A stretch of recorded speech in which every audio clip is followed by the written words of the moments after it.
morning, everyone connecting from Brazil, and good local time for our guests connecting from abroad. I welcome you all on our last day of our fourth workshop of the Methane to Products Division of the Center for Innovation on New Energies. It's a pleasure to have you joining us for this last day, very special day. We have 3 invited speakers, 2 this morning and 1 in the afternoon, which also will be the CINE webinar of this month. I'm very happy to have you all here. So we're gonna have the 32 first seminars this morning. Then we have a lunch break, during which I strongly advise you to walk a little bit, stretch your legs, focus your sight on something else, and to have a healthy online meeting for everyone. Without any further ado, I would like to introduce. It's a great pleasure for us to have this morning Professor Ana Flavia, who kindly accepted our invitation for presenting us part of her research. Ana Flavia, she's an associate professor of chemistry at University of Campinas, UNICAMP. She's the winner of the Leadership in Academia, a prize recently awarded by the American Chemical Society, which recognizes established academic who has made important contributions with a global social impact in science. So this is a very important recognition of Ana Flavia, showing how important her research on nanomaterials, solar cells, is impacting the field. So she's also the director of CINE, and she's one of the responsibles for us to having such a nice workshop, who has the support of Aquaviva and all the organizing committee, which I deeply thank your help for everyone. Okay, Ana Flavia, thank you very much. Thank you. Thank you, Fabio, for the invitation. It's a pleasure for me to speak here at M2P workshop. Speaking as director, first I'd like to congratulate you and the co-PIs and the researchers, the students, for doing such an amazing work here. I've seen excellent talks in the last 2 days, and a lot of work in progress despite of this pandemic. So again, I'm really happy with what's going on in M2P. And so today, now, not speaking as a director anymore, but it's speaking as a research. The title of my talk, it's about how we can use synchrotron radiation coupled to in situ experiments and apply them to perovskites. I do not expect that at the end of my presentation, you become like an expert in perovskites. Perovskites are very complex materials, but the message that I really want to pass to you today at the end of my talk is like, think about what you're doing in your lab. Think about how you can use these in situ experiments coupled to synchrotron radiation, how you can use them in your own work. You're going to see here, I'm going to present some results about how it's really important to understand about the film formation, about the structure of material when you are actually annealing them or when you are actually depositing your material. So I hope that at the end of my talk, you can really get a little bit of information about how you can use this and apply to materials that being wonderfully developed here at M2P, okay? So I'll start sharing my screen.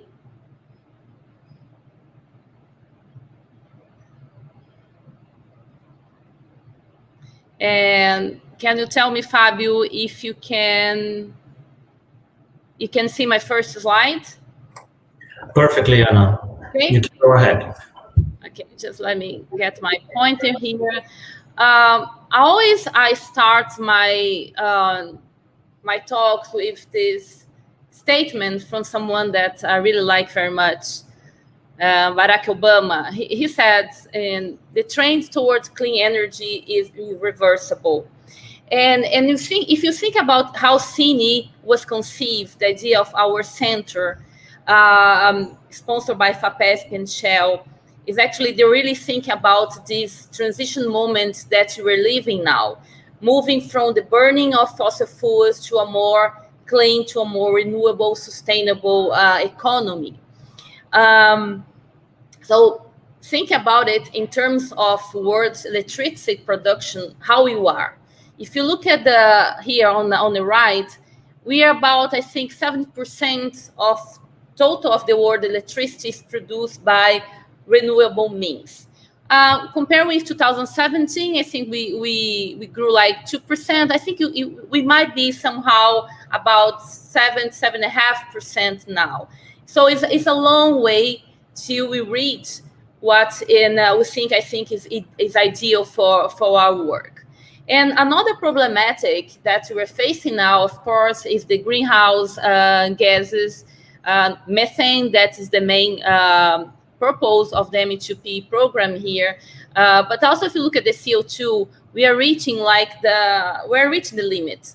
In 2015, we had 32 gigatons of CO2 that were released in the atmosphere. And so what we need to do something, because we can feel that. We have seen a lot of this news about climate change, but we feel this climate change. Probably you have seen a lot of these pictures on the internet, but climate change is something real, and we need to do something to fight this climate change. Together with this increase in CO2, and this is, of course, this is because of the increase in the population. In 2050, we are going to be 9 billion of people. If you had at this right moment here, 9 billion of people, we don't have enough energy for these 9 billion people. And even if you had it, we cannot support, our world cannot support anymore burning fossil fuels to feed these 90 billion of people. So, and we need energy. If you think we are going to double the terms of demanding energy by 2070, we need energy for transport, we need energy for our houses, services, industry. You see that it is increasing a lot. Another point is also increasing the energy demand also for portable devices, laptops and mobile phones. We are traveling more, so energy for transportation. So we need more energy, and you cannot the demand for this energy cannot come from the burning of fossil fuel, because the earth cannot stand anymore burning fossil fuels. And it's not only the question of the climate change, but it's also the question that this fossil fuel is going to end. We don't know exactly when. I like very much this graphic from Hubbard from the early 80s, when showed here he's expanding the x-axis here is 10 to 3 years. So we don't. This is our energy that comes from the burning of fossil fuels. So we don't know exactly where we are here, but soon, maybe, all the oil is gonna end. So all the fossil fuels are gonna end. So try to think about not in 50 years from now, but try to think about 100, 200 years from now. So the future, of course, is not going to be based on the burning of fossil fuels. And so then we need to develop new technologies in order to achieve this energy that you really need to feed these 9 billion people in the future. And there is also a question, is the future renewable? So according to Shell, that's one of the sponsors of CINE, yes, the future is going to be renewable, based most on solar. You can see here solar energy. So 32% of the whole electricity is going to be produced by solar, followed by wind, and then we still have here nuclear. It's expected to increase from 5% to 11% from the nuclear energy. So according to Shell, yes, the future is renewable and it's going to be based on solar energy. So as I mentioned before, our center was somehow conceived with the idea to use the energy from the sun to produce what we call like solar fuels. This is what dense energy programs and also M2P programs are doing. I'm coordinate of the dense energy programs, where in our division we are using the sunlight to produce green hydrogen from water splitting. We are using solar energy to photoreduce CO2. This is also a greenhouse gas. Also in our program, we have developing photovoltaics. This is the main topic of my speech today. So together with methane, what we want to do is to produce what we call like solar fuels. And as we are producing, for instance, in the DEC program, we are producing electricity. We need to storage all of this energy. So this is the idea, the goal of the Advanced Energy Storage Program. And then also we have the computational material science chemistry program that is in somehow is binding these three programs. So I'll say that this is our link. And in order to show us how we can use machine learning, artificial intelligence to develop more stable and high performance materials that we can use to produce solar fuels, to storage energy, and so on. And here, this is a slide that connects, I think, our program with M2P. In that program, we are using electrolyzers to produce oxygen and hydrogen, even to reduce CO2. And for instance, we can use like a photovoltaic in order to connect these to provide the voltage that is necessary to produce, for instance, hydrogen or oxygen. So this hydrogen can be stored or can use to feed a fuel cell. So this is one of the connections that we have here in the CINE. So now moving to my talk. So this is the outline. So I'll give you the brief introduction about the perovskites, a brief introduction about the synchrotron radiation and some X-ray techniques. And then also I'll show some examples how we can couple this synchrotron radiation with in situ experiments in order to understand more about not only the film formation of the perovskites, but composition and stability. Thinking about now how Shell is proposing that maybe in 2070, we're going to have like this 32%, all of the whole electricity is going to be produced from sunlight. So there's a challenge here, and the challenge in solar energy revolution, because nowadays, 90% of all markets is based on silicon. Here I'm talking about the photovoltaics, where we can convert solar energy into electricity. So we need to move to more low-cost, adaptable, integrated devices, new technologies that can bring us to achieve this goal, to achieve this, what we call like the solar energy revolution. And I think perovskites, solar cells are ideal candidates. This is a very nice chart for NRL, where we can find all the PV technologies here. The perovskite is this yellow, is the red line with these yellow dots here. You can see that nowadays, perovskite solar cells has just achieved 25.5% in terms of efficiency. Let's compare here with silicon, okay, where it dominates the markets of PV. So we have perovskites have already passed the multicrystalline silicon that is here, 23.3, and we are very close to silicon, single crystal silicon, just 0.5%, very close to silicon. And another thing I think is interesting, if you see the evolution of the efficiency. So this is the first PV technology that has increased so much in efficiency in a short period of time. A lot of things happen on this way, and it was only possible to achieve this very high efficiency, especially when we start to look at the composition, we start to play with the compositions, with the interface of these perovskites, and also to understand more about the defects. This was just to show you how, if you remember, the perovskites had perovskites had their beginning in the Dyson style solar cells. That was another emerging PV technology. So we transfer a lot of knowledge from the dye sensitize and the OPV to perovskites. It's also something that allows us to increase so fast in terms of efficiency.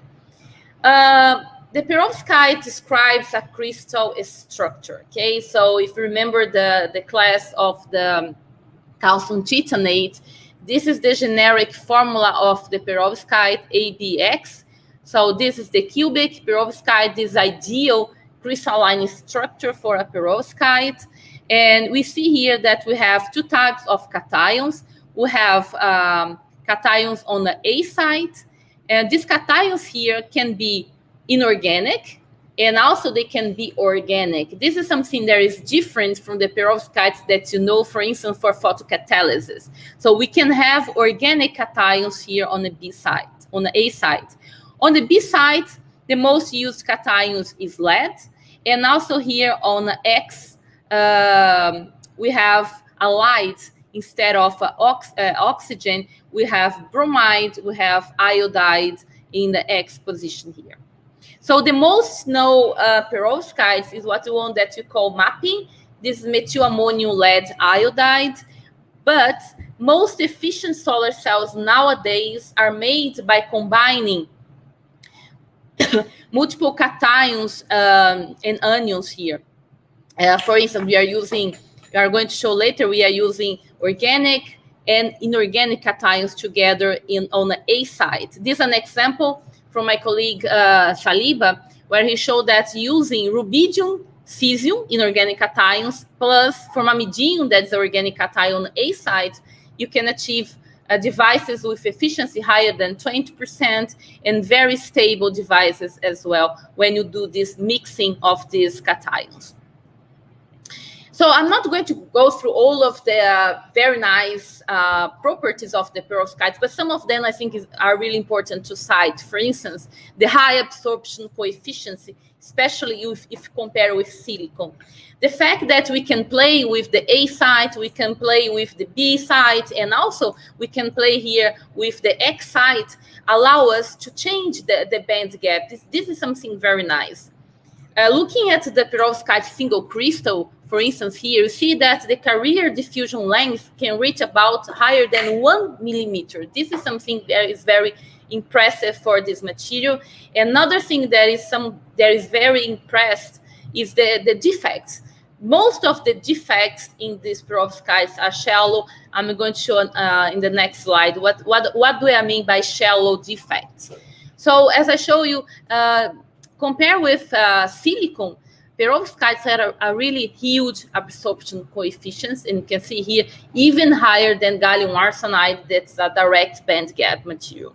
In terms of defects, what you call like shallow defects, you can all the materials, they have defects, okay? Some defects are very harmful for the materials. Other are like, we say, like some, they can be classified as a naive defect. And this is the case for perovskites. They are very tolerant to defects. You see that the traps, the defects, the energy level of the defects are very close to the conduction band or even the valence band. So this is something that is different when you have like defects that are located in the mid gap.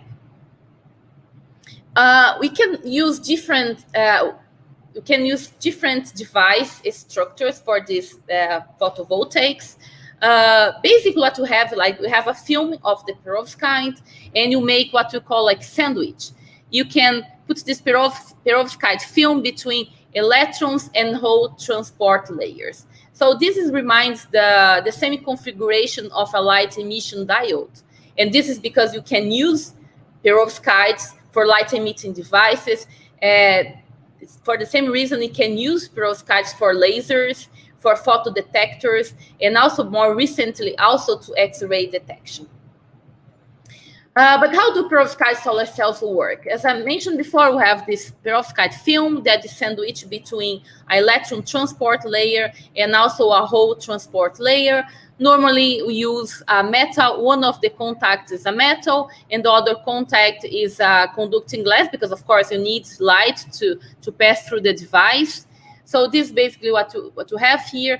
after light is shining light on the device, you create free charges. You create, because a perovskite is a semiconductor, so we create electrons and holes. Electrons and holes are free to move, but because of the difference of energies, electrons are moving to the electron transport layers, and the holes are moving to the hole transport layers, and they are connected. They are transported to different contacts. Then we generate we generate current, and we generate voltage. Voltage times current is power. Okay.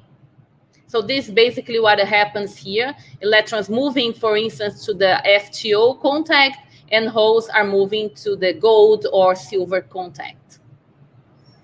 So it's very easy to prepare a perovskite film. Basically, what you do, like for the example of mapping, you just mix like lead iodide with methyl ammonium iodide. You put this on a solution of an organic solvent, and then you use like a spin coater to spread this film on a substrate. Just 20 seconds before you switch off the spin coating, you drop what we call like anti-solvent. This anti-solvent, for instance, chlorobenzene, quenches or starts the crystallization of the perovskite. And you end the crystallization of the perovskite by annealing the film for only 10 minutes at 100 Celsius degree. And then you move from this yellow color to this brown color. I think I have a video there. And then you deposit the contacts, and you have your devices here. So in our lab, we have achieved almost 18% efficiency for the perovskites, doing everything outside of the glove box. And I think this is really amazing results, because most of these high efficient device, everything is done inside of a glove box. We did everything outside of the glove box. Only the deposition of the gold was done outside, and we reached almost 18%, doing everything inside of the glove box. Recently, we achieved 20.6% in efficiency. This was only because I have this excellent student, a PhD student, Rodrigo Zostak. He did these devices here, and there is some room to improve. To achieve in order to 25%, we need to go to a photocurrent of 25 milliamps, and I think we need to increase the VOC to 1.2 volts. So we are working on that. But of course, this is not the main goal. What we really want is to understand more about the fundamentals of the perovskites. In terms of how the market is now, we have this company, Oxford PV. They're producing these tandem devices. What do I mean by tandem? Tandem is when we have the silicon. You have two devices. You have the silicon solar cells, and you put the perovskite solar cells on top. When you do that, you're absorbing much more light, and you are able to produce almost 30% efficiency. There's something interesting here in OpView website. For instance, you need 35 kilos of perovskite generates the same amount of power as 7 tons of silicon. Okay, so this because they say that the future of the PV is going to be the perovskite, and they are planning to launch these tandem devices in 2022. When you think about only the perovskite solar cells, not with silicon, the record is from Panasonic. About 16%. In our program, DEC program, also we have the goal to develop these solar models of perovskites. We are doing that. We're starting with 5x5, but our goal is to reach to 20 by 20 centimeters solar module. We're doing module. What we're doing in Campinas, we are trying to understand most of the fundamentals of the perovskite. You're going to see some of these studies here. For instance, degradation is a really important issue for the deployment of this technology. Another thing is we need a lot of work has been doing to try to replace lead. Okay, but the problem is like when we replace lead 14, for example, the efficiency is below 15%. So that's the reason that most of the research is still going on with lead.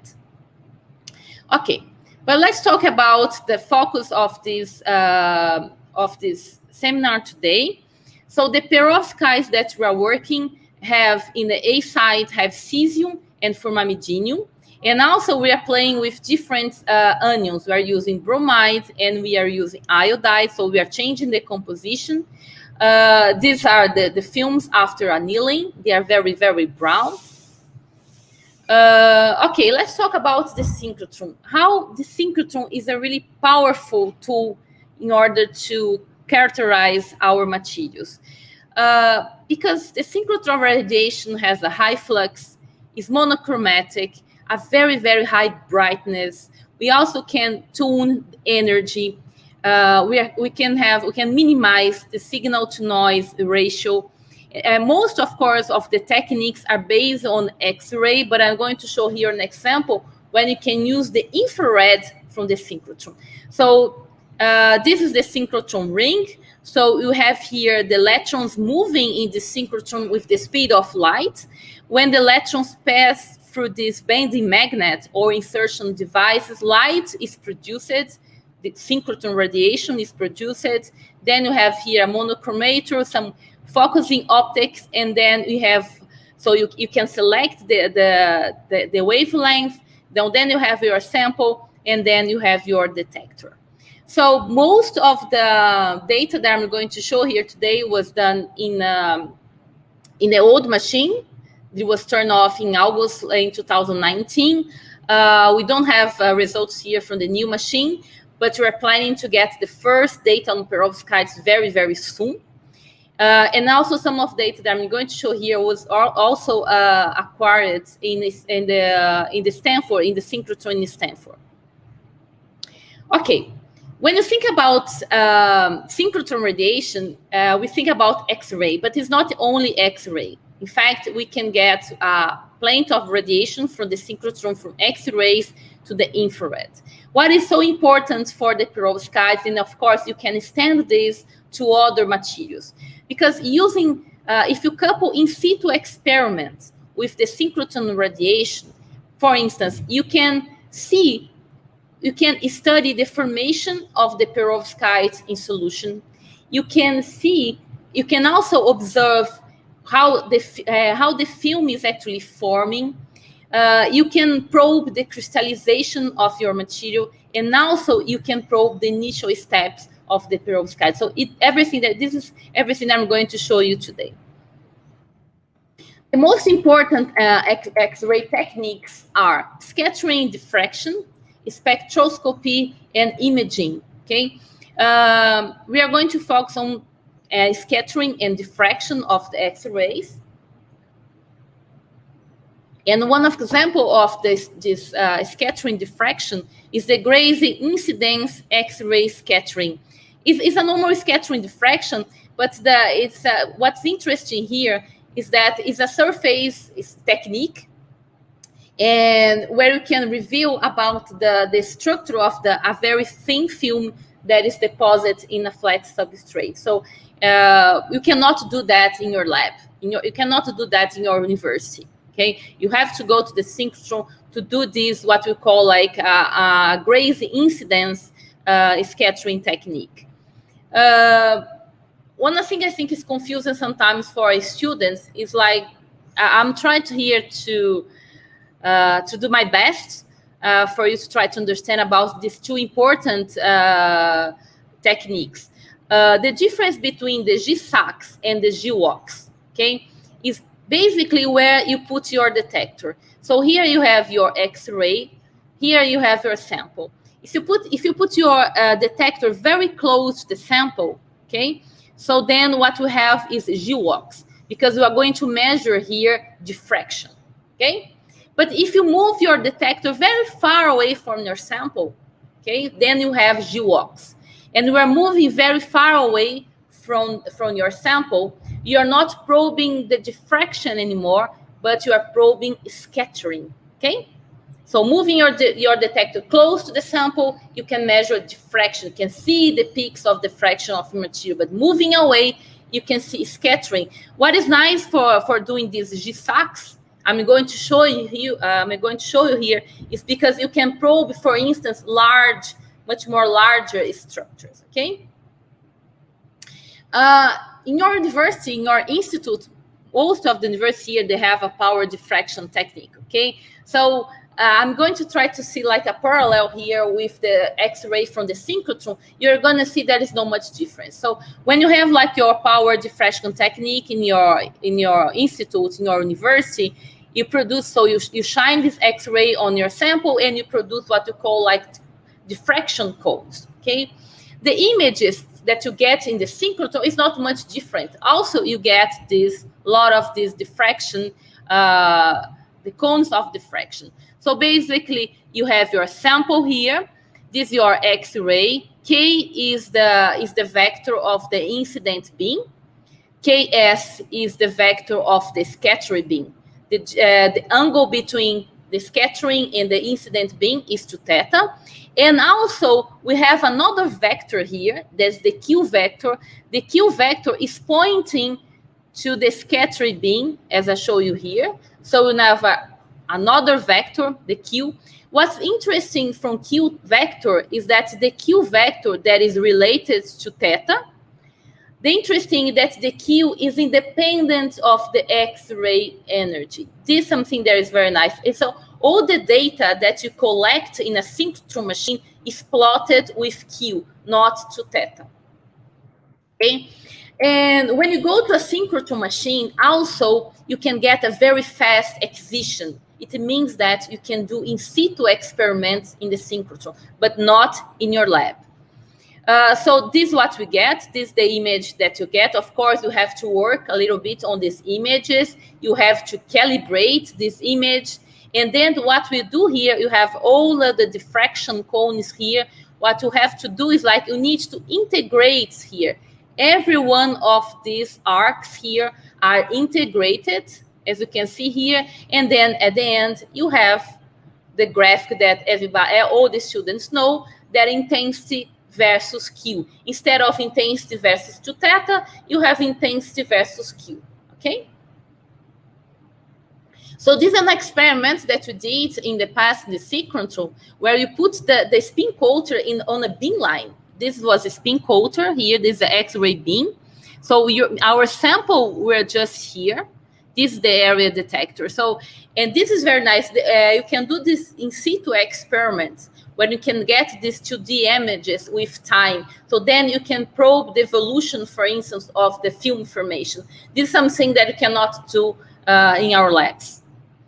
I'll give you, just to show here, in this case here, we are probing the film formation. But then we have a question. Can you also probe a chemical reaction? Can I perform a chemical reaction on a beam line? Yes.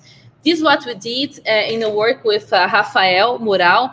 At the time, Rafael was a master student. Rafael now is a PhD student. And we are studying in our lab 2D perovskite materials. This is the cubic perovskite that I showed you before. If you use like long cations on A side, you can cut these perovskites and forming what you call like 2D perovskites. So the idea here was, okay, can you see the formation of this 2D perovskite, how this 2D perovskite forms in solution? We did that in collaboration with Mike Tony. We were there in Stanford during my sabbatical. So in fact, this is the reaction of, let me show you here. I think I have to. This is how we perform, we sensitize this to deep perovskites. Basically, you just mix two solutions, two precursor solutions. So it's a very fast reaction. These two deep perovskites, I show again. We have one solution, then you had solution number 2. You can deposit these 2D perovskites on a glass substrate. And you can see here the film is has a really high luminescence. So what I did was to use the sacs, okay, to probe the formation of this film. Let me show you here how we did. So we put the chemical reaction on a beam line. Here, we are doing G-SAX. Okay, so we move the director very, very far away because we really want to see the formation of these large 2D plates. Okay, so then we put this the chemical. We control from outside the chemical reaction. This is basically what you have. This is the signal that you have from the SAX. And of course, as I mentioned before, we had to do some work in order to get to intensity versus Q. And you can see here, as you can do that with time, you see here that in the beginning, you have this purple curve here. You start to see the formation of the perovskites, the formation of these 2D plates, and then you form our peak of interest. This is the peak here, about 0.32, is the peak corresponding to the distance between the 2D plates of the perovskites. One advantage of doing this is because if you're doing this with time, you get a lot of information about the kinetics of this reaction. So plotting this peak here with time, we did some calculations and we reached to this growth rate of 3.3 angstroms per second. It means that I have, in the beginning, I have the precursor solution. Then we start to form, as you can see here, this individual we call like slabs or layers. And then then you have the stacking of these slabs in the 2D structures. 3.3 angstroms per second means that I have 6 of these slabs per second are getting closer together to form the 2D perovskites. This was the first time in the literature that we probed, and it was probed that the growth of these 2D perovskites. Okay, but moving to a chemical reaction, moving to a film. The question is, can we see what's going on when the perovskite film is forming?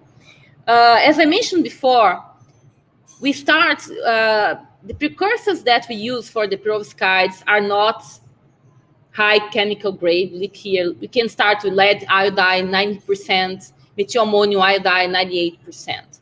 Okay, we don't use, the precursors are very cheap.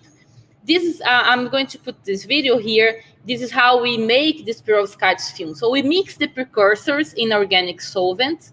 So Dr. Francineide, she's spreading now the solution of the perovskites on the spin coating, as you can see here. Okay, so what happens, like, she's changing the pipette. She's changing now because 20 seconds before the end of the spin coating, she needs to drop the solvent in order to force the crystallization. As you can see here, she's dropping now the solvent, and you see some change in the color because the color of the film changes from yellow to brown. And she's going out to remove the film, and you're gonna see that the film now, the perovskite film, has a brown color. But thinking about it, is a very easy method to deposit to make the perovskites, starting from non-grade chemicals. And of course, that some problems may appear here. And so we decide to follow the film formation using the G-SAX. Also, in these experiments, we change the humidity inside of the spin coating. Also, we change the time to inject the solvent. And also, we play with the different types of organic solvents. So that was the example that I showed you before. We put the spin coating. In on a beam line. Okay. So this is basically the data that you can get from the synchrotron. You have the Q versus time. Q equal to 10 is the peak of the perovskites, the peak of the cubic perovskite. So what we see here in the beginning of the film formation, we have this blurry signal here. As soon as Francineide, as soon as she drops the solvent, we see the formation of the perovskites. This is something that you only can see if you use in situ experiments coupled to synchrotron radiation. Of course, that you see some formation, we have other peaks here. Okay, these peaks correspond to what we call like hexagonal phases, and these hexagonal phases, with time, they are converted to perovskite. So this is something that we did. As I really don't want to get into details here, but as I mentioned before, we changed the humidity. You change the time to drop the solvent. This is something very interesting because we do everything manually. Okay. And here we changed the concentration, but what I want to show here is compare, for instance, these two cases here on the left. Let me get my pointer again. I want you to compare these two situations here. This was the solvent. The solvent was dropped 15 seconds after switch on the spin coater. And then we end up with a very nice film. Here in the case, we took 60 seconds, almost we dropped the solvent 1 minute later, and you can see that we get a really, really bad morphology.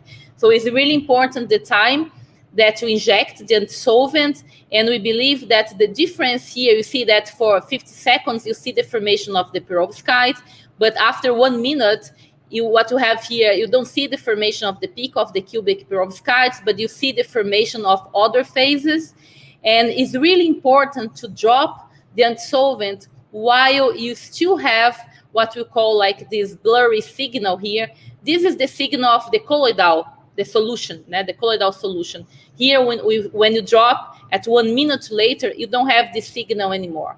So it's really important to monitor, and this is something that you can do using these in situ techniques. Of course, it's not nice to drop solvent here, because chlorobenzene is very toxic solvent. And then we decide to move to a more, thinking about that the next step is to make large area perovskites. We cannot, this method of dropping a chlorobenzene, not something that is nice. So then we decide to change, instead of dropping the solvent here, we are using nitrogen. You can use like a flux of nitrogen that do the same that is the solvent. So we are forcing here the crystallization of the perovskites. So this something is nice because you exclude toxic solvent, you avoid the saturation of the atmosphere inside of the glove box, and you can transfer this to a large area production. I'm not going into details here, as I mentioned before, but when something is nice from these techniques, and here is another message. Look, this is something that I mentioned before. As soon as you drop the solvent, you see the formation of the perovskites, but also have the formation of hexagonal phases. And doing this in situ experiments, you can plot the intensity of these peaks with time. So if you look here at this figure here on the bottom, we see the formation of the perovskites. This is our red line. And you see here the decrease of intensity of the hexagonal phases. It means that we have these hexagonal phases are formed before. So you are forming these hexagonal phases, and then these hexagonal phases are converting to perovskites. So it's very, very informative in order to try to understand about how these materials are forming during all of this deposition process. Comparing these two methods here, we see that by the end of 100 seconds, in the case of this gas quenching method, we still have the hexagonal phases. We see the formation of the cubic perovskite, but it means that we have a much lower crystallization when you change from the solvent, when you pass to this gas quenching using nitrogen. The crystallization is much slower, and of course, this has consequence for device performance. But what I want to show is here that when we look at all of these results, we are able to probe the mechanism of the formation of the perovskites. Because when you're doing these things in situ, we can try to understand more about how a material is being formed. And we in our results here show that first you have the formation of these hexagonal phases for age, and then depending on the composition, you go straight to the cubic perovskites, but in other case, you go to these 6H hexagonal phases than cubic perovskite. So this is only possible because we did these in situ experiments. We don't want these hexagonal phases. Why they are really bad for our devices? In the cubic perovskites, all the octahedra are actually connected. These are very good because then you have a fast transport of charges. But in the case of yellow phases, these octahedra are not connected. So they are these yellow phases, they are non-active, they are insulators. So we really want to avoid these hexagonal phases. Fabio, how much time do I still have here? Actually, you just exceeded the 2 minutes, but it's so interesting that I just don't feel like interrupting you. Oh, okay. Just let me show you a last example here, when you can use the infrared synchrotron. And I think, Fabio, this is a technique that I really want to bring to our C2C center. Is using, instead of the X-ray, also we can use the infrared from the synchrotron. This is, I think, according to my colleagues in Sirius, in 2 months, we are going to able to use this nano infrared technique. So instead of using X-rays, we are using infrared radiation here, okay, together with microscopy. In this case, an atomic force microscopy, an AFM. So we are shining this synchrotron, infrared synchrotron, on the grains of the perovskites, and we are detecting actually the scattering, okay, of the X-ray. This is basically the result that you can get. This is a normal AFM topography, okay, and this is our grain. This is our perovskite grain. So you can see here that the perovskite grains are not homogeneous in terms of the infrared intensity. Of course, we cannot use this technique if you have some organic components in your film, okay? In this case, we have a lot of formamidinium cation. So basically, what you are seeing here is the signal from the formamidinium cation. So we have areas in the grain when you have a depletion of the organic materials, and in other parts of the grain, we have more concentrated the organic materials. It shows us that how inhomogeneous are our grains in terms of composition. This is something that I think is very interesting because we can achieve resolution of 25 nanometers now. So you can probe, you can get more information about the composition of your material. In our case, as I showed before, we are probing the formamidinium cation. The formamidinium cation has this very nice signal in a nano infrared technique, about 1700 centimeters minus 1. What is nice from these techniques, as I show here, is like you can go to every grain of the perovskites. You can select, for instance, this grain, and you can have a single, you can obtain a very single infrared spectrum. I don't know if I have here. No, I don't have here. But you can go there, for instance, you can select this grain and you can obtain the infrared spectrum of this grain. For instance, if you have this peak, it means that you have this formamidinium cation in these grains. Using this technique here, we were able to localize those yellow phases because the yellow phases have a lot of this organic cation. So we were able to do that. So this is a technique I think is going to be available in the synchrotron in 2 months from now. And I think I suggest you really think about use this technique with Raul in the synchrotron in our C2C C2C project. So as I already passed, I think I'm going to end my presentation here. Just show you that we can do this in situ experiments. We can probe. Just 1 more minute, Fabio. We can probe the degradation. If you really want to test if your materials degrades fast, and how and about how...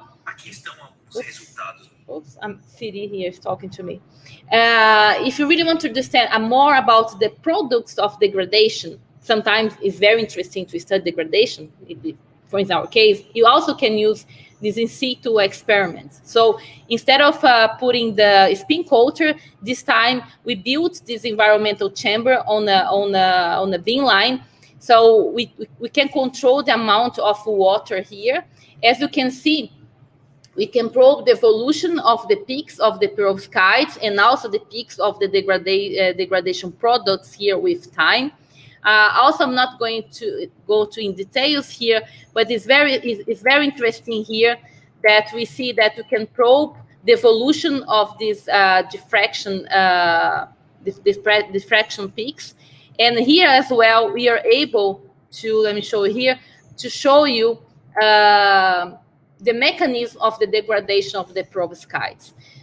In this work here, also we use in situ images. This is something that we just developed in the chemistry just before the pandemic.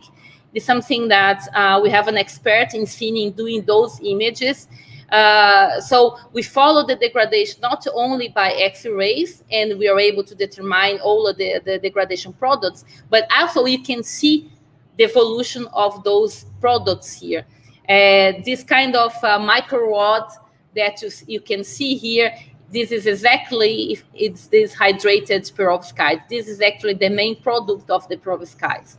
What was interesting in this work here is because in the past, before our work, people thought about that the main degradation product was lead iodide.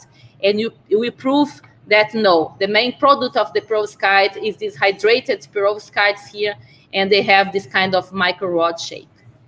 So this was basically the conclusions here is that when you look at the cubic perovskites and these hexagonal phases, they are really important because they are there in the beginning, prior to the formation of the cubic perovskites. But those hexagonal phases are the phases that are formed even the degradation. So I think it's very interesting to study this hexagonal phase because they are before and they are after the perovskite, the cubic perovskite. So I think I have exceeded a lot of my time. I'd like to thank to my students, my group, my collaborators here in the Synchrotron, my collaborators in SLAG, of course, the sponsors, the main sponsor of our labs, FAPESP Shell, and all the other sponsors. And thank you very much for your attention. Thank you very much, Ana Flavia, for a brilliant presentation. Very happy to see your results. I would have a lot of questions myself, but we are also unfortunately exceeding a little bit the time. There was one question from Professor Juarez. Juarez is watching us. And he made a very specific question here, Ana, for you. He mentions that your record cell, 20%, I think that refers to the efficiency, contains a combination of A cations and X anions. Why is so important the alloying of A prime, A double prime, X prime? Can we use only bromine or iodine to obtain similar efficiencies? Okay, why it's important to have, first of all, it's important to have this mix of cations and halides to tune your band gap, okay? We really want to achieve the silicon band gap because it's the band gap where you can get the highest absorption of light, okay? We can do that only, for instance, using formamidinium cation.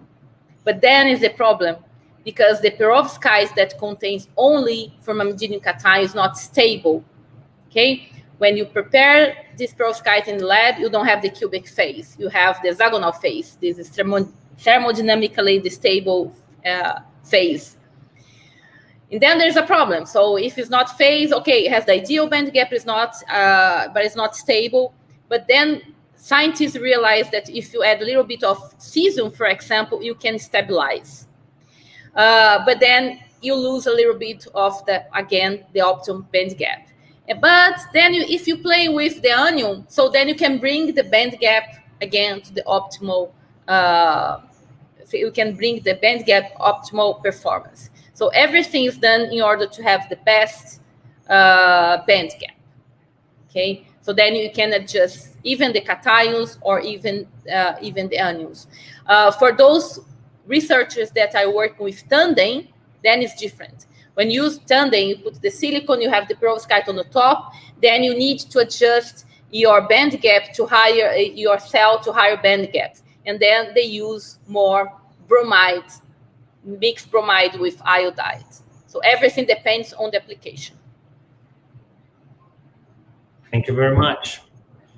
I have a question, quick one for myself. When you mentioned 2D perovskites, are they really atomic layer thick? They are for? The 2D perovskite. Oh. Okay, in this case, these 2D perovskites, they are more like micro, they are not nanoplates, okay? Because you can do the 2D perovskites on a bulk form. You can do the 2D perovskites on a nano form as a nanoplate. Okay, this is something else that we are doing there. So basically, in terms of thickness, they are about some hundreds of nanometers in this case for the bulk. But if you do the nano, then you can go to, like, say, even less than 10 nanometers in thickness. Awesome. Thank you very much, Anna. Thank you very much again. I invite you all for a virtual round of applause for our presenter this morning. Thank you very much for accepting our invitation, showing our results. I'm pretty sure that there will be a great project together with people from C-STAR. If you had the chance to follow the short course yesterday from Professor Jeff Miller, there's a lot of room for very strong collaboration. It would be awesome to have you guys all working together. Thank you very much, Ana Flavia. I'll handle now the session to Professor André Felalto from UFABC, and he will chair the next session, our next invited seminar. André. Hello, everybody. Now I'm going to present the next speaker. It's Professor Adam Duong from University of Quebec at Trois-Rivières.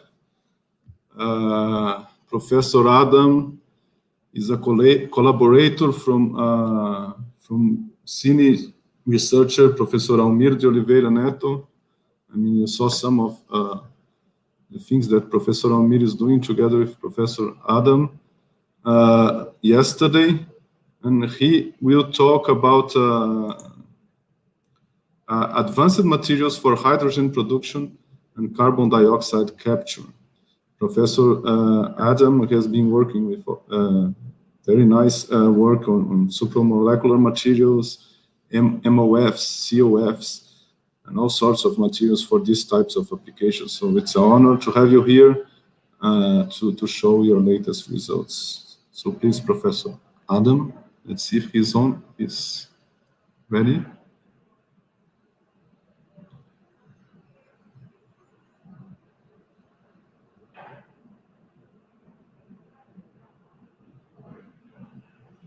Marcelo, is Professor Adam available?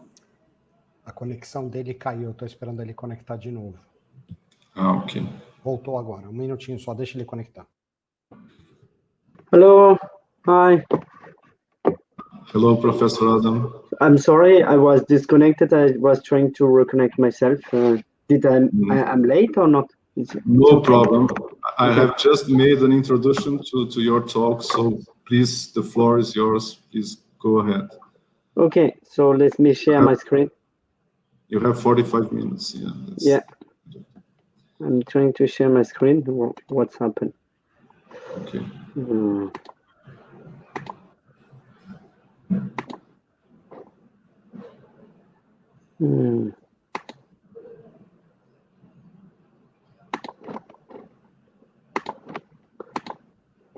Do you see my screen now? Yes, you can see it. Yep, perfect. Okay. Let me just put my laser pointer. Can I start now? please go Andrea? ahead. Yes, Okay. please go ahead. Yeah, the floor is So, yours. good morning, Brazil. So, thank you so much for the invitation. I am very glad to be at my first CINE-M2P. It's my first experience with M2P, so I hope that I'm going to be in the to be exactly where you guys would like me to be. And today, so I'm going to talk about advanced materials for hydrogen productions and carbon dioxide. I'm so sorry that I got disconnected, so I'm a little bit like lost, but I will come back to the meeting, in the right way. So I would like to thank the organizer to invite me for this very nice and an interesting workshop.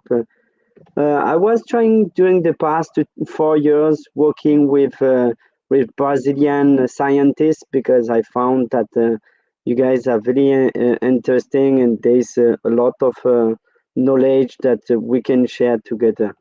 My talk today, I'm going to give in, let's say, 4 parts. I am going to talk about the challenge related to energy, and mainly I'm going to discuss about the problem of the conversions and the storage of energy. Of course, also about how to produce energy. I am going also to give you an overview and a point of view about what scientists can do to solve the problem related to energy, and especially when we talk about the clean energy.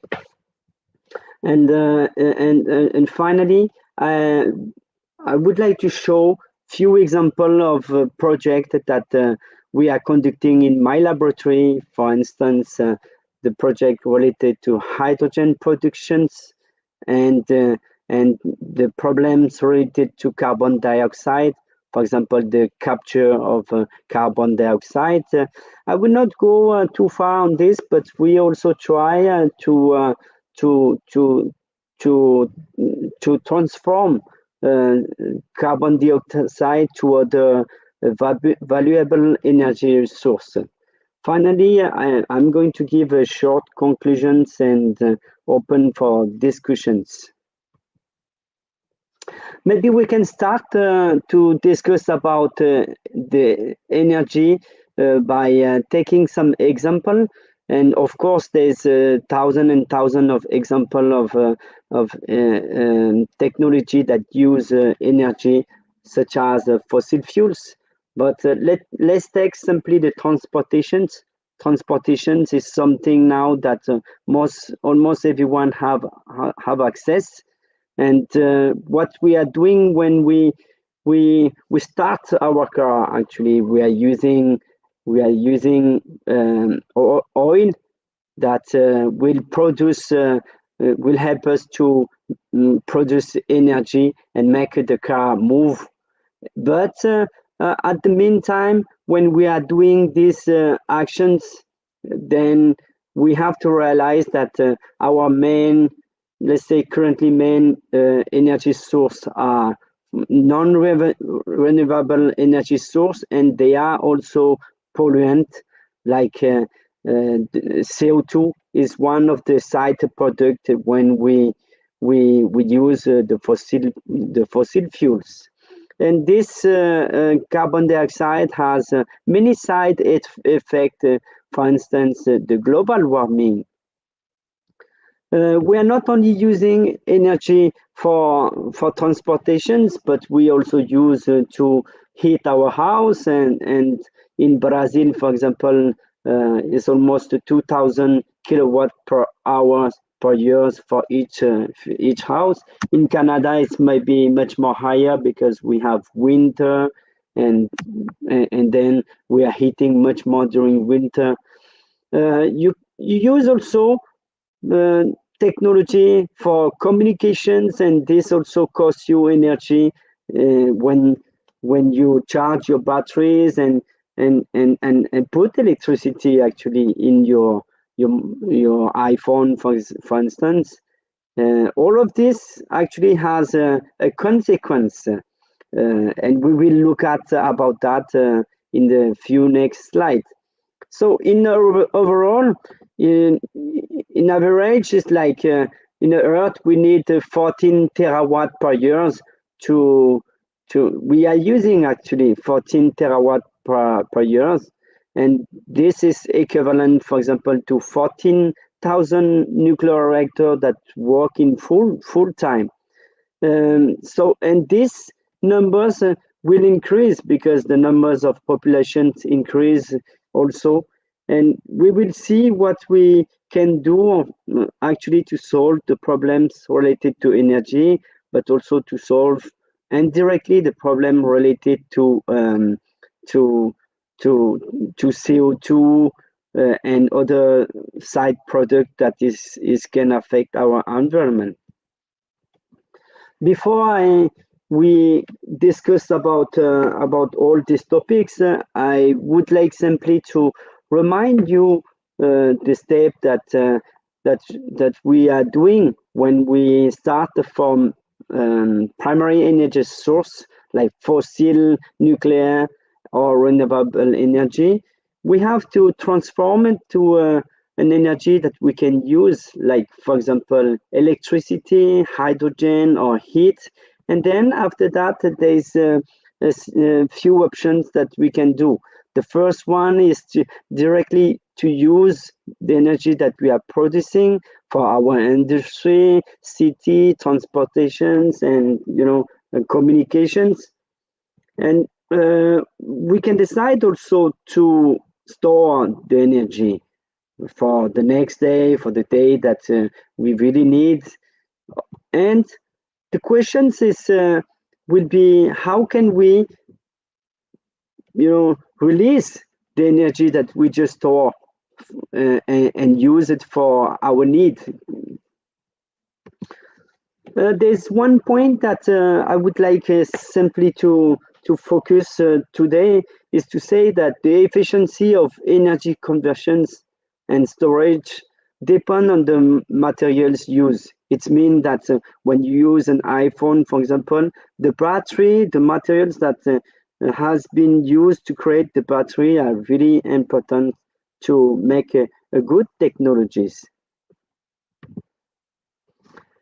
Let's take an example of the energetic balance. For instance, when you take the primary energy, you will need 100 joule of this primary energy to turn on a bulb that need approximately 2 or 8 joule. So what's happened exactly from 100 joule, you only, let's say, get you need 100 joules, sorry, to get 2 joules to 8 joules of energy. So the main loss actually is during the transportations from where you create your energy to your house. And of course, when you turn on the bulb, you also lost energy by the heat.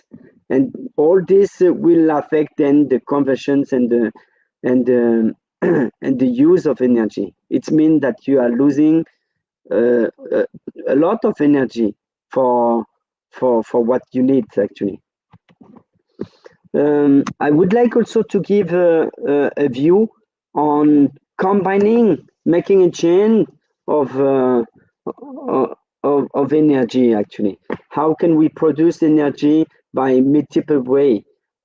The first way, let's say we can take a solar panel and then try to collect the energy from the sunlight, but these conversions also works, let's say, approximately to 20%.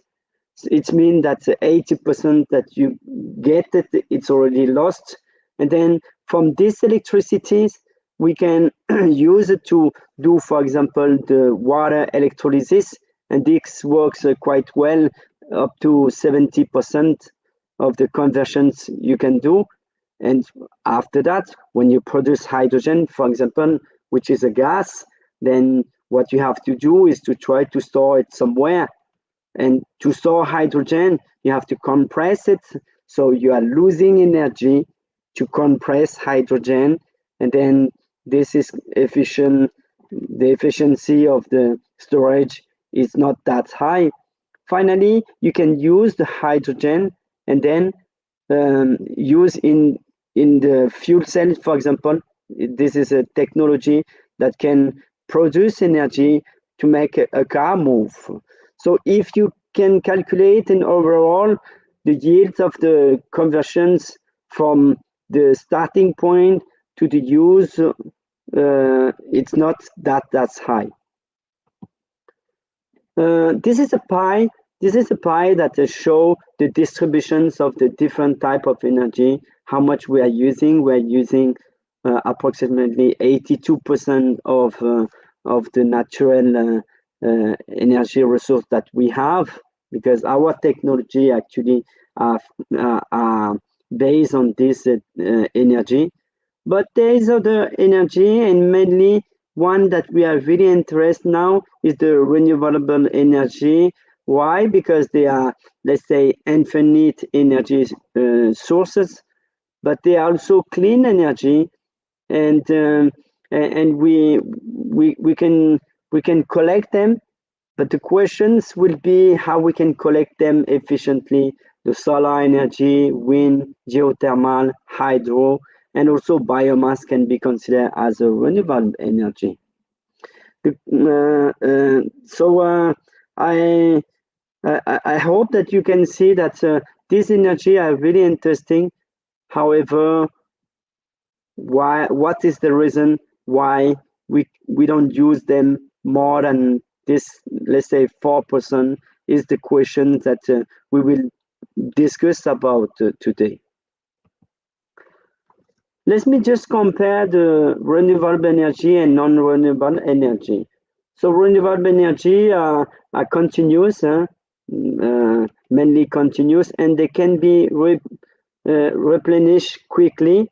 And this is a non-pollutant energy source, so which is interesting. On the other side, the non-renewable energy are limited, and we all know that if we continue to use on the way that we are using, the future generation might not have what we have today. And it takes also time to be replenished. Of course, one of the main issues now that we are discussing everywhere is the cause of pollutions. So using this, we clearly see that it will be interesting to find a way how to use more of this renewable energy. What are the actions that we can do now to solve the problems? So the first thing is that we have to try to optimize the conversions of the energy. As I just showed you an example of a chain of productions of energy and the use, if we calculate quickly, we see that we lost a lot of energy. And the questions of storage also, it's a big issue, and it's not that easy also to do it. And what we have to do is to do in a large scale, and these conversions and storage should be at a low cost as possible. The one thing that I'm convinced that it will be is that the unique solutions is not in the plan. We have to combine technology and energy together to keep continuing to use our technology. And we have also think that maybe the world may not be the same, because we might need to put some technology system everywhere, and this might change the view that we used to have. But before thinking about all of this, the major point here is that all of us has to make the same effort to save in the fuel that we have now, the fossil fuel that we have now, to slow down the problem, and then to have the time to discuss and to think about solutions to solve the problem related to energy. The other point also is that we realize that each country has his own politics related to energy. So it might be interesting that that we can all together, all country together, has a same kind of politic, a courageous politics to lead us to solve the problem together, because this is a problem that we have all together. And finally, during this time, the most important point is to finance scientists, to do research, to find materials, to find technologies that can solve the problem. But this has to be, we have to do it very quickly, because time is consuming and problem is coming quite fast. I'm sorry. Okay, sorry. So the main point now I'm going to discuss is on advanced materials for energy. As I was saying during the beginning of my talk, technology are really dependent on the materials that you are using to convert and to store energy. Porous materials, for example, are an interesting materials to store, for example, hydrogen, because there is pores and there is surface area that can trap the energy inside, and then with the techniques we can release it.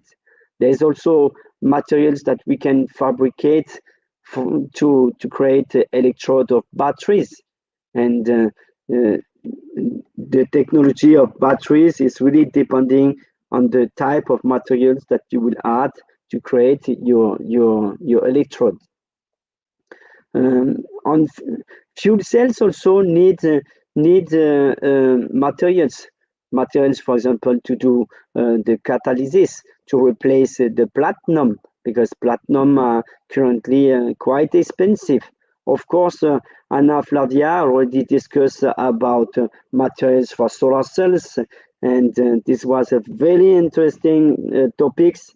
We also need to create materials to convert much more solar the sunlight into an energy that we can use.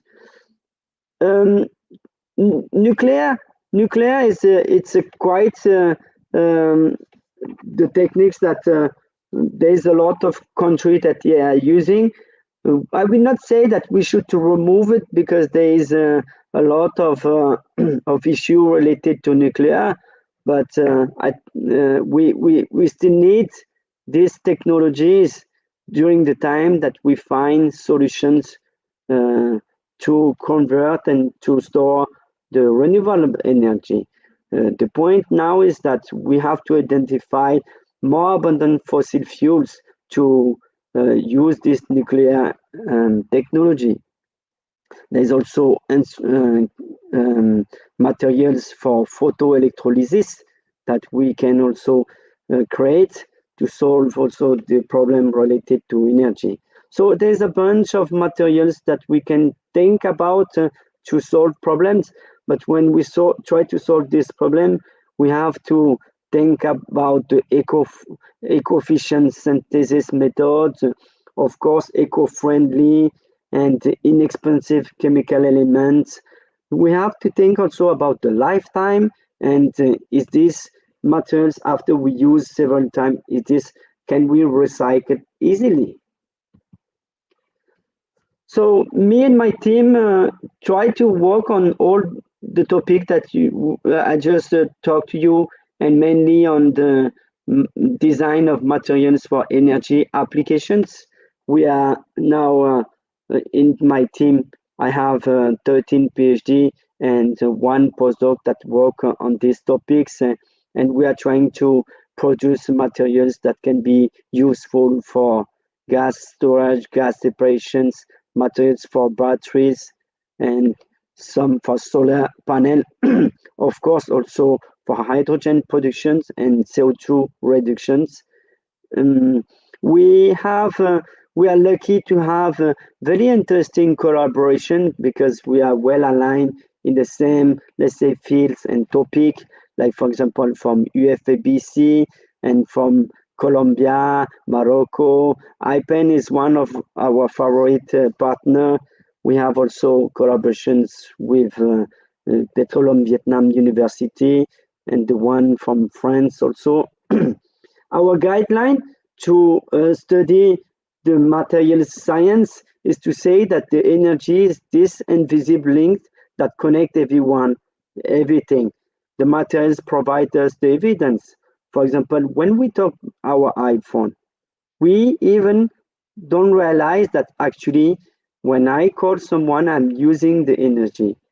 And this energy, where it's come from, the materials that is capable to convert a chemical energy source into electricity. We got several financial support, mainly from the CFI, NSERC, and my university. We are also members at the Université de Québec at Trois-Rivières and the Institut de Recherche sur l'Hydrogène and the Centre québécois sur les matériaux fonctionnels that really giving us many opportunities to create this wonderful project. So at the university, we have 28 departments, and I belong to the department of chemistry, biochemistry, and physics. In the Institute of the Research of Hydrogen, we are interested to develop clean and sustainable energy technologies. So mainly we are designing materials for storage, separations, and we also do some simulations and find a way how to utilize the materials and the technology that we are studying. As members of the Institut du Centre québécois sur les matériaux fonctionnels, we also participate in trying to design functional materials for emerging applications. And of course, there is a lot of work that we are doing together, and this really really helpful for the team. Maybe I would like just to give a general point of view for younger students when they are thinking or they are planning to design materials. There's few steps to consider. The first step that you have to consider is to think what kind of applications or technology you would like to create. So that with this, you can think about okay, what kind of materials I can use or I can design. So you have to think about small building block, means that small molecules with some interesting element for your applications, and functional group as a chemistry way to think. We think about functional group that we can add in the materials. And then two other points that most of the time students sometimes forgot, it should be that how simple can I get this building block or these materials? What is the cost when I prepare these materials? And finally, using some concept, like for instance, crystal engineering, supramolecular chemistry, hydrogen bond, coordination bond, you can connect this building block to create together to create a structure like, for example, this porous materials. And finally, when you combine all this building block together, you create your architecture network, and this will have some properties, for example, chromic properties, porosity for storage, catalytic properties, electronic and optoelectronic properties. The final thing that it will be interesting for us to consider also is the materials that we create is reusable, and this material has multifunction. Can we use this material to do catalysis, to do hydrogen production, to store energy? So if we can have multiple functionality, will be also interesting. We try to train younger students because we know that this is also the future. We believe that we will try our best to build the knowledge, but it might not be sufficient 50 years or 20 years. It might need more time.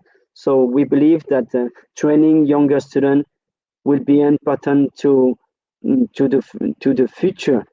That's why we created this art design here with a kid that is learning how to do things, how to play with tools. Like in our case, we play with chemistry, material chemistry, and then finally, by growing up, the younger researcher will be able to do things by themselves. Finally, one day we might be capable to solve the problems. So we are teaching them organic, inorganic chemistry and coordination chemistry to link molecules together to create some architecture, supramolecular structure by reticular chemistry, supramolecular chemistry. And one of the points also that is really important when we are doing working on material science is the characterizations, and mainly in solid state. We are what we are doing exactly? We try to organize molecules in 2D, 3D. Why we are trying to do that? Because with the example of the carbon, for example, of the allotrope carbon, we clearly can see that depending on the organizations of the carbon atoms in 2D, or when you take this graphene, you fold it to form the nanotubes, or you can close both sides to form the cage, or you can put either the carbon in 3 dimensions to form diamond. And as you can see, each of these materials are made with carbon, but the property for each of them will be different. For example, graphene is transparent, and it's like elastic materials, but in another direction, you can tear easily the graphene, and the nanotube, it's very hard, and there's some electronic properties, and so each of them has its own characteristic, although these materials are only based on carbon. So the property of these materials arise from their distinct structure. So using this, we try to design materials and organize the atomic organizations, actually. There's several strategies that you can use to design materials. You can use a strategy of coordination chemistry. You create a multi-topic ligand and then try to connect this multi-topic ligand using metals. For instance, you can try to connect in this 3D structure here, and we call this type of materials morph. And these morph are interesting because they combine the properties of the organic part and the inorganic part. But what you can do also is to say that, okay, for other, let's say purpose, and I would like to have other properties. So what you can do is to take two organic compounds that has a complementary functional groups and try to click them together to form a structure, mainly if it's only by covalent bond, we call this covalent organic framework. In other case, and when we are thinking about other applications, you can also think to use hydrogen bond. Hydrogen bond, it's a good way to self-assemble molecules by intermolecular interactions. And then if you take this, let's say, architecture here that is in tetrahedral shape, and then you add this sticky site by hydrogen bond, you might be able to form this beautiful architecture here that it looks like a diamond structure. We call this type of materials hydrogen bonded organic framework. Let me give it to you a few examples of this strategy. Of course, you can combine strategy together, right? There's combination of strategy like here. We have a design ligand that can coordinate two metals and also has some functional group here that can do hydrogen bonds. And then when they self-assemble it, they form this beautiful 2D network here by hydrogen bond with this kind of motif here for hydrogen bond. And then you form this structure that has some olive cavity here, and they are 2D structure. So structure and property can be easily tuned by change. We can easily tune the structure of these materials by changing the metal ion, because each metal ion has a preferential geometry around the metals. So the structure will change according to the coordination geometry of the metals. And the materials we can also tune, because you can easily add other functional group in the organic ligand here. Another example related to covalent organic framework, for example, for gas storage, that is one of the strategy that I was suggesting you to look at. You can take, for example, this compound here, organic compound, with amino group at the extremity of the tetrahedral core here. And you can take another organic compound that has aldehyde, and you mix them together, and you can produce this kind of framework here by, condensation reactions. You produce water, and you can get this architecture here. The yellow sphere here is just to show you the space that you can use to store something inside. Here's the SCM image of the crystals. They are all looks like the same and interesting. And then there's characterization techniques that will help you also to determine the architecture of the materials and also the properties. And I will discuss about that later. So Duong Lab, my team is specialized in the design of materials for energy. We are not the only team that are doing that, but we hope that we can contribute with scientists to solve a problem related to energy. And then so in my team, we are trying to create porous materials that can be useful for gas storage and gas separations. We are designing also polymers that can be useful to store to store energy in batteries. We also try to aim making materials that can be useful for light harvesting, and we are making catalysts to produce hydrogen. So today I'm going to discuss about the hydrogen productions and the capture and gas separations of carbon dioxide. Hydrogen are really interesting. However, this energy is not directly accessible. So we have to design some catalysts to produce hydrogen, and also materials to store hydrogen. At the Institut de Recherche sur l'Hydrogène, there's specialists also to design technology and see how we can use this technology for energy applications. And as I was saying, there's also specialists that are trying to simulate what's happened exactly when there's leaking of hydrogen and in a garage, for example. So we are combining our effort to find solutions related to energy. This was the dream that me and my student we have when we start the project related to the photocatalysts to produce hydrogen.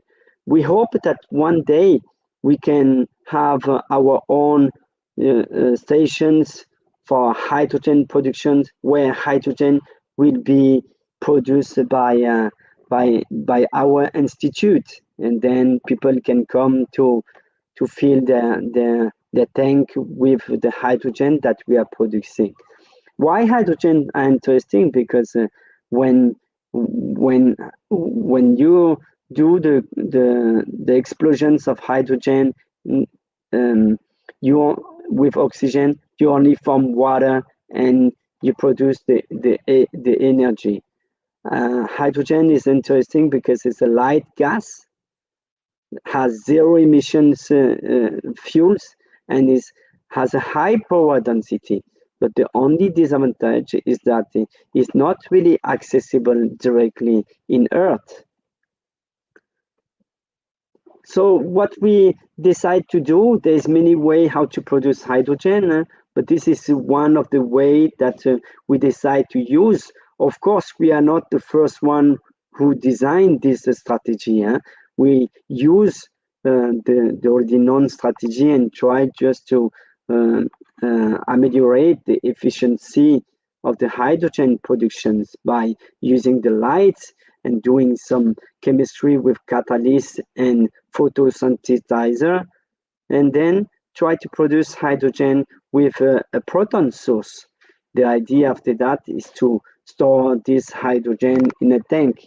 Today, I'm not going to discuss about hydrogen storage, but we'll focus in the first part on the hydrogen productions using the sunlight.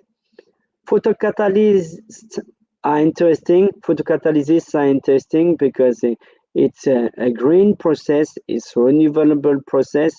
Solar to chemical energy are really interesting because solar are infinite. And this also catalyst sometimes can be used for other catalytic reactions. So there's a various applications that is possible. So you can use to do some transformation of organic compound.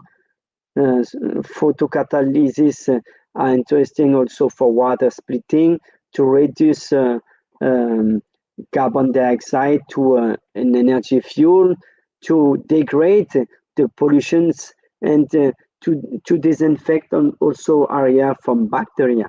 So there is a bunch of applications. I'm sure you might have other ideas for applications also. So our design, how do we design catalysts for hydrogen production? We have seen in literature that this compound here, it's based on bipyridine compound, and then this bipyridine coordinate metals ion to produce what we call a complex. This complex already there's a lot of applications and a lot of report on this kind of complex.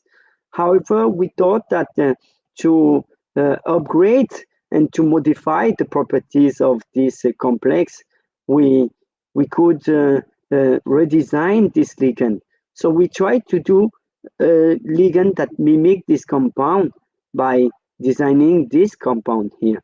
In fact, the bipyridine compound, it's really hard to add amino group or two amino group. There's no report on literature that show you this functional group like amino group. So what we decide to do is we can design this one that mimic the bipyridine one easily with a high yield. And what is interesting is that we have some functional group that might help for the catalysis, and also we have added multiple nitrogen atoms that also will change the electronic property. So we decide to use this ligand and synthesize a bunch of a compound that is based on the first row of transition metal here. Of course, you can try also with the other transition metals, but we decide to use with the first row because they are cheap element and very accessible metal ion. Using these strategies, then we have created a large numbers of catalysis to study the hydrogen productions, and to be able to understand how our catalysis is, and do we have the exact catalyst that we are trying to aim. We have used several characterization techniques like the infrared to see the characteristic band corresponding to the NH2, corresponding to the contrarians. And we did also the single X-ray diffractions and powder X-ray diffraction to determine the atomic organizations. If the materials are homogeneous, we use the thermogrammetry analysis to study the stability of our materials.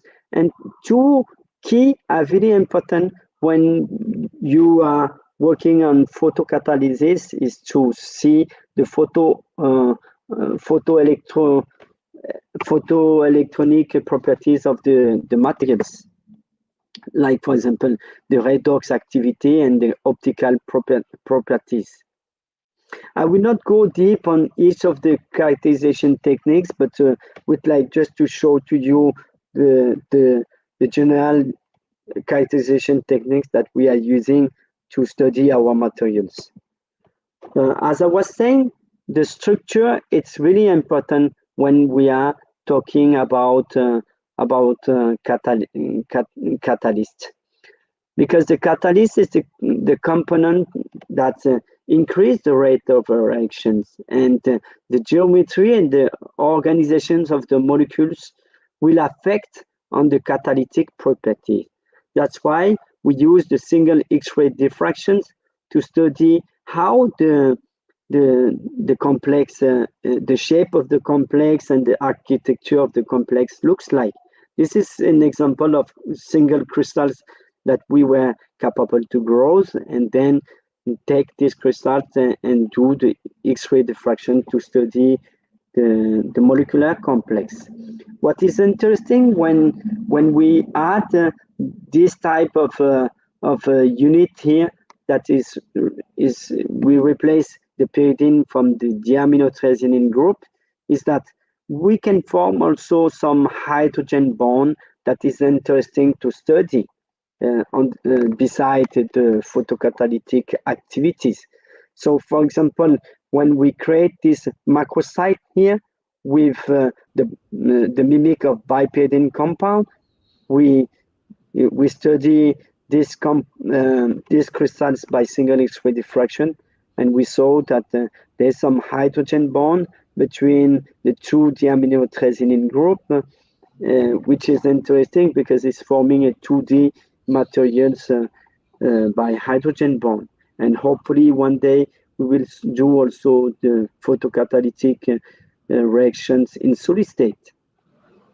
Maybe, yes? Maybe if you could finish in a few minutes, because it is in 5 minutes. Is okay? Okay. Yes. Okay. So we did the hydrogen evolution reactions using the sunlight, and we figure out that we each our catalyst, and I am showing only few of them here that are active for hydrogen productions. But when we modify from this bipyridine mimic alone to the quadrupyridine systems and to the amidine group here, we found that the hydrogen productions increase, and when we make this macrocycle, the tone it's very good here. Is around 325, which is really interesting, and this encourages us to continue on this way to modify the catalyst and to hopefully one day find a good catalyst for hydrogen productions.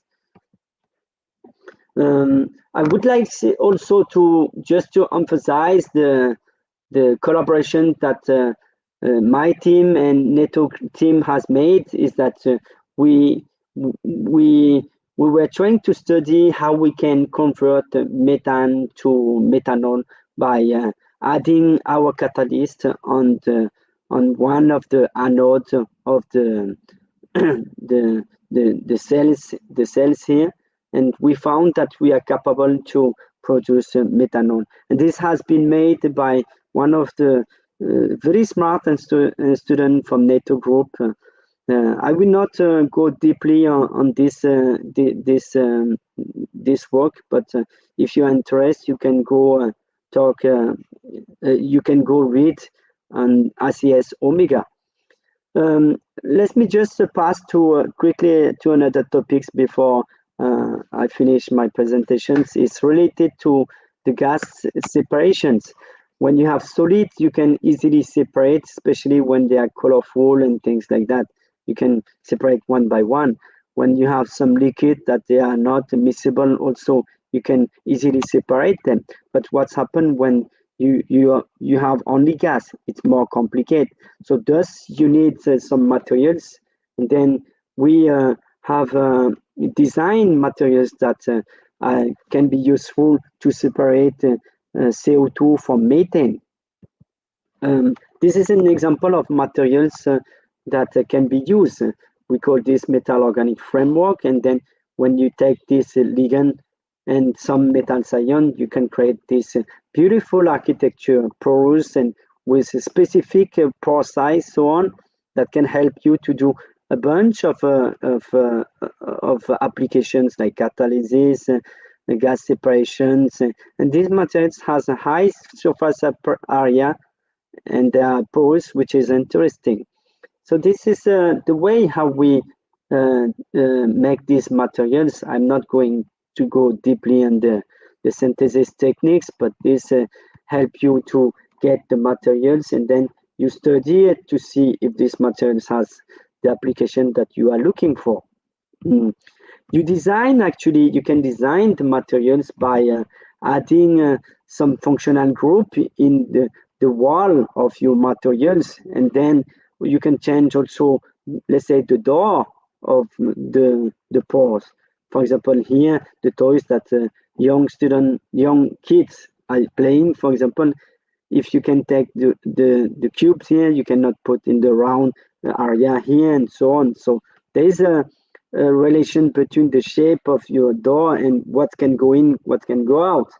Then we have created these materials that it has a 1D microchannel. Only gas, if gas go by one side, it has to exit from the other side. And we study by several techniques to confirm the structure. Structure is one of the main points that we need to understand the properties of our materials. After designing this, we are studying the materials and see that when we add CO2 and methane, we saw that mainly CO2 is absorbed and methane not really, which is interesting when we think about gas separations. We have combined our study also with some calculation to understand the origins of the difference of absorption of gas. Finally, one of the points that I would like to raise is to say that, okay, we also make a lot of waste, and the waste, maybe we can reuse it to do some materials for energy applications, and then we take from waste, we make some valuable energy source.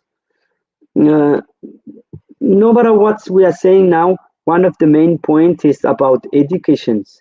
We sometimes use too much energy, and we forgot to turn off the light and the computer, so on, and we live, and this is all day long on at home and without no one. So the main point that I would like to focus here is to make sure that when you use energy, you know why do you use, and what is the consequence when we use too much energy. Finally, in conclusion, we have designed interesting materials for applications, for example, for photocatalysis to produce hydrogen and to reduce CO2. We have also produced material for CO2 capture and gas separations. And we did also some simulations to understand and to predict the absorptions. And this picture, the figures, I really like it because this energy problems, it's everywhere. We have to help each other to solve the problem, and it's the only way how to solve the problem.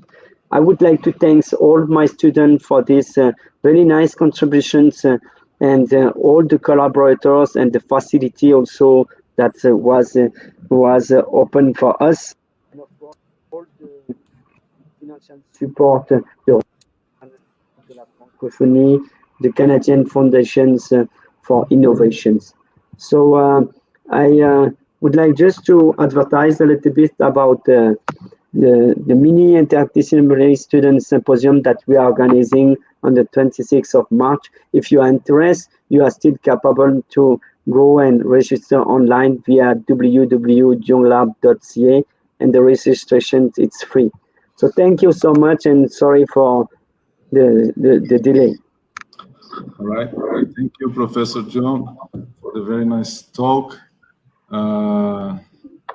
Very nice message of saving energy. It's very important for everybody, for the old. So please, the seminar is open for questions. We are looking for the chat in the YouTube and the Facebook, please. All questions are welcome. No questions are done, like we said yesterday. I'm sure Professor Adam will be very happy to explain further his results. I have a question, Professor Adam. Yes. Catalysis, maybe I missed, but is it homogeneous catalysis? You dissolve it in? Yes, actually, it's homogeneous catalysis. We are trying now to conduct a heterogeneous catalysis also.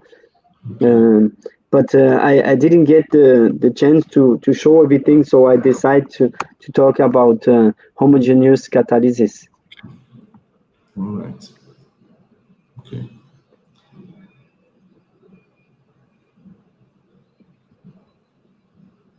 Let's see if there is any question.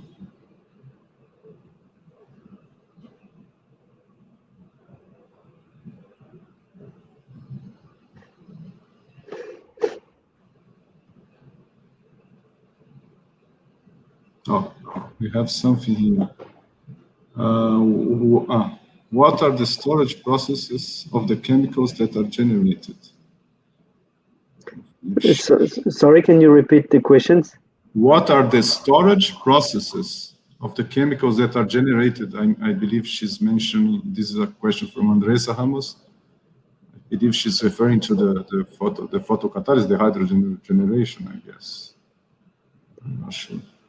I'm not sure about... How do you store the chemicals that are generated in your photochemical processes? I mean, I think that's... Is that it, Andressa? Would you clarify a little bit more?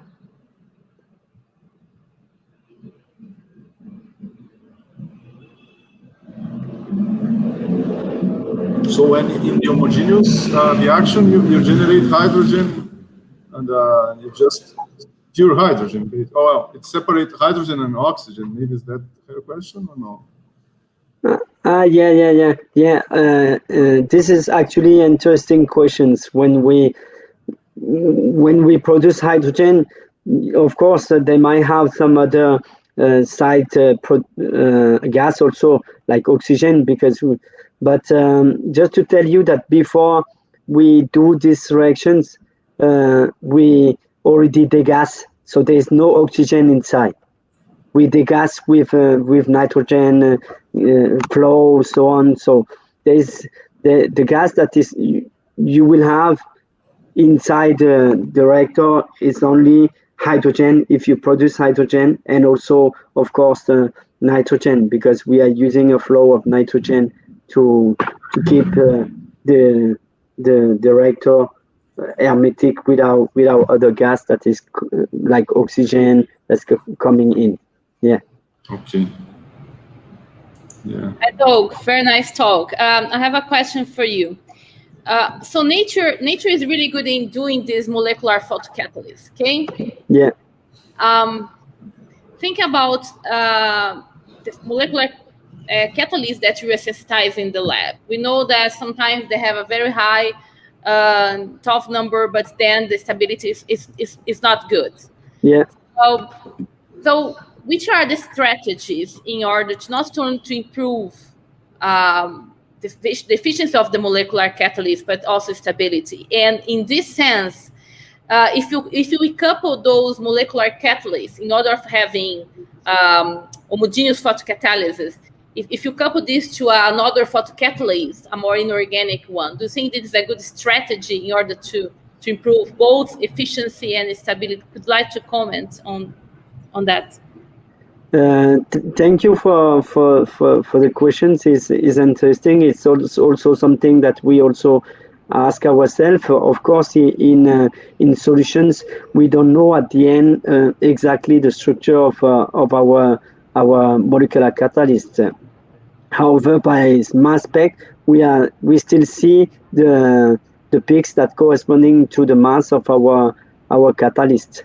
That is one good thing.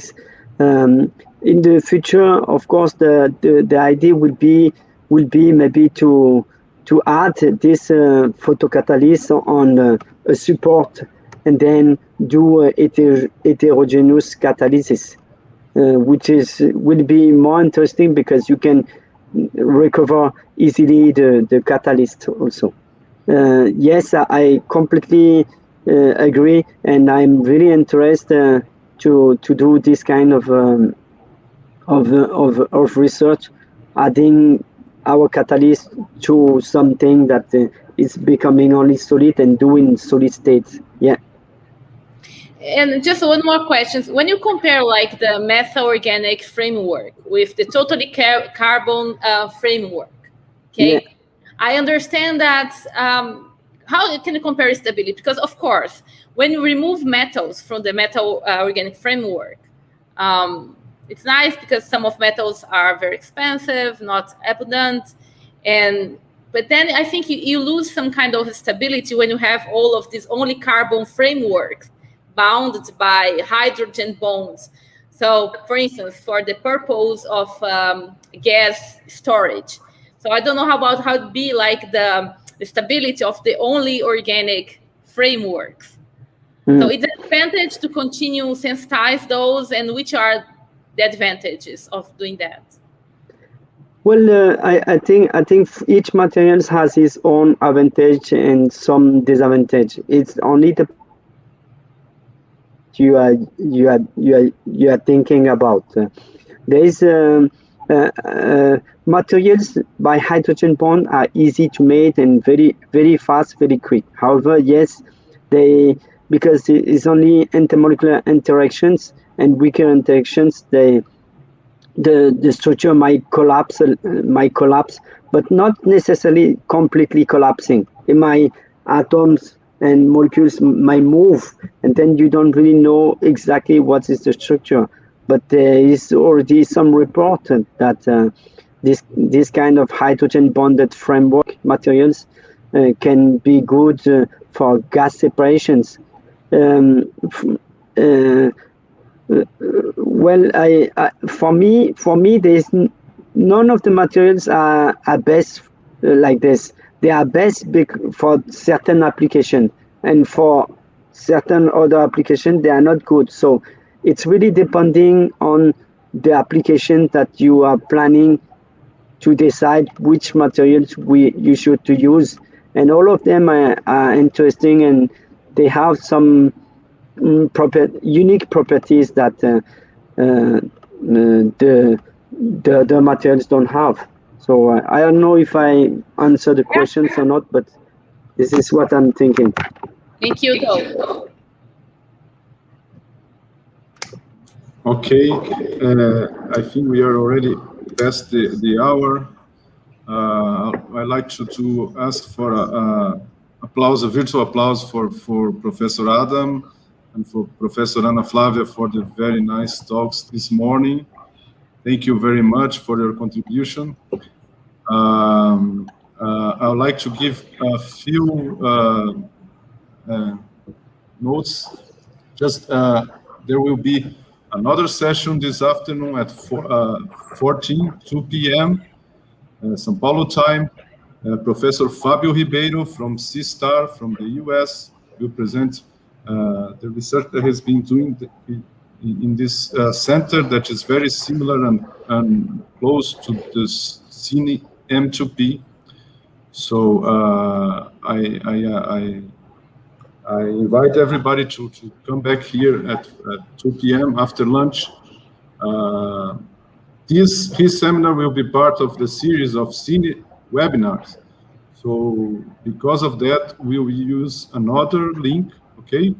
Please, you will find the link in the YouTube channel or the Facebook page of CINE, the same that you are watching right now, right? So please come back at 2 p.m. Best of all, if you could, if you are wise, I should suggest everybody to follow the CINE channel and the Facebook page, or either one, so you can get the reminders of any event that happens in the future, and of course today. So with that, I finished the session today. I think I haven't forgot anything, and we can go to lunch. Thank you, Professor Adam, again. Thank you. Ana, and I see you back at 2 p.m. Okay. Thank you so much for the invitation. It was a pleasure for me to be here with you, and this was my first experience with CINE-M2P, and I hope that I will get the chance next time to come back. Very nice. You're welcome, Doug. Let's hope you can visit us physically next time. Yeah, right? hope so. Thank you. Bye-bye. Stay safe. Bye-bye. You too, stay safe. Thank you, Ana.